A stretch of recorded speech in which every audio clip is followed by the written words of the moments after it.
Welcome everybody to Bag End. I'm your host, Momo Baggins, and today we're going to be previewing the upcoming Game of Thrones prequel show, House of the Dragon.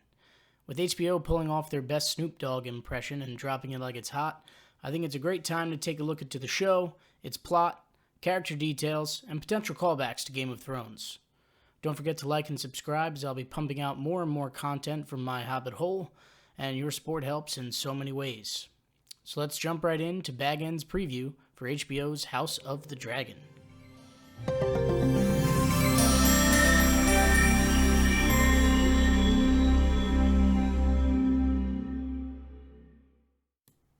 The show is adapted from Game of Thrones prequel Fire and Blood, which is a novel that recounts the history of the Targaryen civil war known as the Dance of the Dragons. A lot of the plot will revolve around the succession of King Viserys I. As fans of Game of Thrones can attest to, choosing heirs to the Iron Throne is typically a nasty business.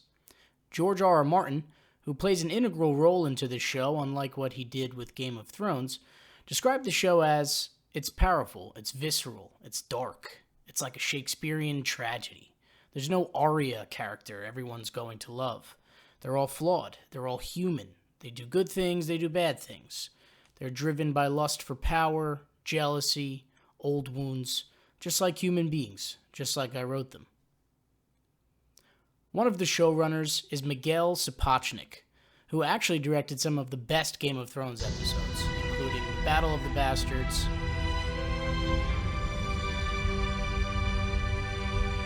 Hard Home,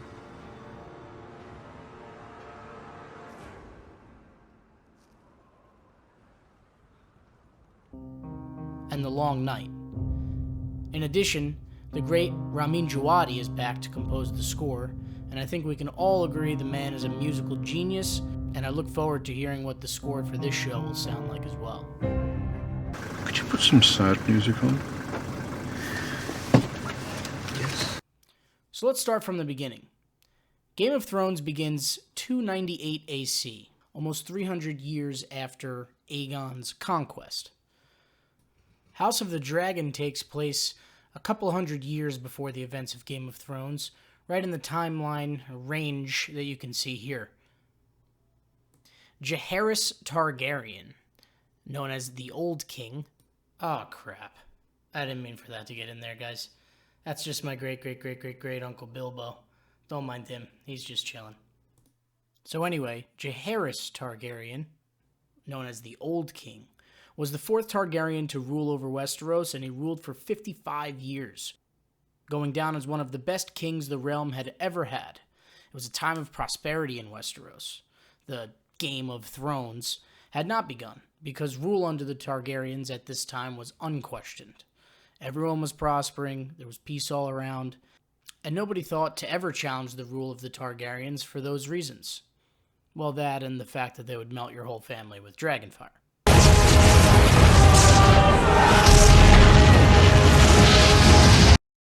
Now, Viserys I has been seen in every trailer thus far. He was the heir that was chosen when Jaehaerys, the Old King, convened the Great Council at Harrenhal, which you might remember as the place that is a destroyed castle that Arya, Hot Pie, and Gendry are taken to as prisoners in Game of Thrones, and where that poor guy had a rat eat his stomach. Oh, rats. What's interesting about the council is that they passed over Rhaenys Targaryen, also seen in the trailers, setting her up as a woman all too familiar with the natural way of things where only men could rule on the Iron Throne or at Dragonstone, the home of the Targaryens. So Viserys takes over as king and is reigning over the southern kingdoms. In this show, you can see how the seeds of war are sometimes planted in times of peace. Slowly but surely, the seeds of war are flourishing, as the choice of who will succeed Viserys must eventually be made.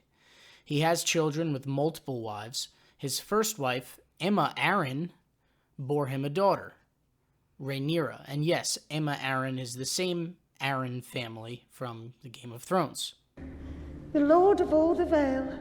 So Aemma Arryn and Viserys I got frisky, and they had Rhaenyra Targaryen, who will be a main character of the show and is played by two actresses, actually, as there will be a significant time jump from her being just a child and her being a grown woman. Viserys' other children are with his second wife, Alicent Hightower. The Hightowers I'll go into in a bit, but they are a very powerful family in Westeros. Alicent Hightower is a name worth remembering, as she's likely to be one of the more polarizing characters in the show. She's the daughter of Otto Hightower, Hand of the King, and was raised in King's Landing her entire life. She's also the stepmother to Rhaenyra, and the two often butt heads, which I imagine will be a very consistent theme in the show. She also gives birth to her son Aegon II, who will eventually be the main opposition in the Dance of Dragons civil war to Rhaenyra. Now, this show plans to span multiple seasons, of course, and eventually we will see the Dance of Dragons Targaryen civil war. If not in Season 1, then certainly Season 2. The two main characters seen in a majority of the trailers here are Rhaenyra Targaryen, as I mentioned, and Daemon Targaryen, who is the younger brother to King Viserys. Rhaenyra is a dragon rider on the back of her yellow-scaled dragon named Syrax, and has pure Valyrian blood. However, she was born a woman, and to date there had not been a Queen of Westeros, so the line of succession would pass her up. As she grows older, she will butt heads with her stepmother, Alicent Hightower. Daemon Targaryen, Rhaenyra's uncle, is a fierce warrior, and he too has a dragon, the red-scaled Caraxes, also called the Bloodworm.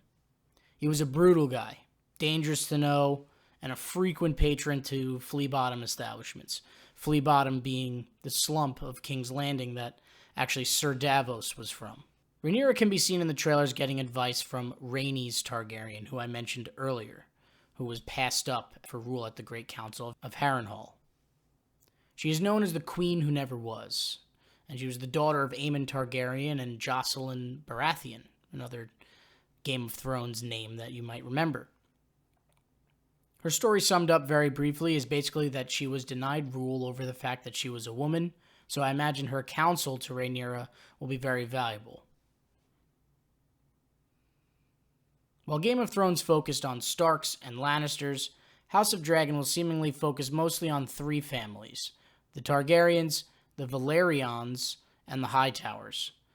The Hightowers are one of the oldest families in Westeros. They've been there for thousands of years, and their seat of power was Old Town, which you might remember is the place where Sam Tarly trained to become a maester. Otto Hightower will start the story as the Hand of the King for Viserys I. He's played by Rhys Ifans, who you might know as Dr. Kurt Connors from the Andrew Garfield Spider-Man movies, the guy who turned himself into the Lizard or wannabe Hulk. You saw what happened to Kurt Connors, right? Hand of the King is, of course, the same position we saw good old Ned Stark play to Robert Baratheon in Season 1 of Game of Thrones before, well, you know. Sir Ilyn, bring me his head. Now, the Valerians were also a house from Valyria who escaped the doom of Valyria along with Targaryens, and they actually arrived in Westeros before the Targaryens did. They were seafarers and built their wealth on the basis of trade. Corlys Velaryon, known as the Sea Snake, is the master of ships for the Valerians. Guy runs the seas. He's extremely, extremely wealthy, wealthier than even the Lannisters. And because the family had such a good relationship with the Targaryens, he was actually married to Rhaenys Targaryen, the mentor that I mentioned earlier to Rhaenyra. The Dance of Dragons civil war will likely see a lot of these people picking sides. On one side, you have Rhaenyra, who is chosen by her father Viserys I as his next heir. Of course, Alicent Hightower, who birthed many children as Viserys' second wife, has an issue with that, and eventually, once the king dies, it will set the stage for Aegon II's ascension. Aegon II being Alicent Hightower and Viserys' firstborn son. Aegon II actually married his own sister, which is not surprising to me or anyone else, and he rides the back of his dragon Sunfire. We have yet to see Aegon II in any trailers, so I expect that either they are keeping him under wraps for now, or that the real bloodshed of the Civil War will be reserved for Season 2, and Season 1 will focus more on character development and the drama that sets up this large-scale war that nearly destroys the House of Targaryen. There is sure to be a lot of dragons in this show, as during this time there were a lot of them in Westeros. It was Targaryen custom, actually, to give their offspring dragon eggs after all. They really seem to have raised the budget on the show. Animating so many dragons certainly isn't cheap, and if the show stays true to the book, there will be plenty of dragon on human carnage. To sum things up, the story will be about the succession of King Viserys, and the eagerness for Targaryen women to dismantle the age-old customs of male-only kings. Fans of Game of Thrones will recognize a lot of the family names portrayed throughout the show, such as Lannisters, Starks, Tullys, Boratheons, Martells, and more. Though they will, for the most part, be just like us, spectators into the drama and bloodshed that has boiled over for a generation within the Targaryen family. I'm eager to watch, and I hope you all are too. I hope you liked the video, and if you did, please don't forget to like and subscribe, as I'll be posting breakdowns and reviews of each episode, and videos on other big upcoming shows too, as well as big upcoming video games. So certainly stay tuned. Thank you for watching, and Baggins out.